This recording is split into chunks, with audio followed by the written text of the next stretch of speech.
Ako si Erica, 15 taong gulang. Kadalasang tinatawag na Ere Kabutihan. Buong buhay ko wala akong ginawang mali. Tumutulong ako sa kapwa nang may kusang loob. Ngunit dito nagbago ang lahat. Sabi pa ng iba, anong mapapala ko sa buhay kung hindi ako nanghihingi ng kapalit. Naging ibang tao na ako. Hindi ko nakilala ang sarili ko.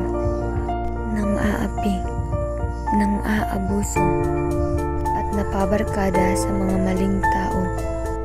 Dito ko naramdaman ang konsensya. Iniisip ko na lamang ang mga masasayang nangyayari sa aking buhay. Dinumihan ko ang aking pangalan ng hindi katanggal-tanggal na tinta.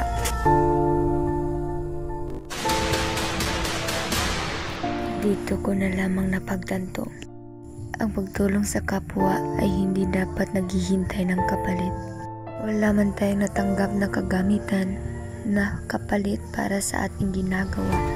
Nakuha naman natin ang bawat emosyon na pinapakita sa atin ng ating mga tinutulungan. Kasiyahan sa kanilang mga mata. Na tila ba sa mundong ito wala na silang mismong makikita. Binigyan ka ng gantimpala. Kasangkapan para sa kinabukasan.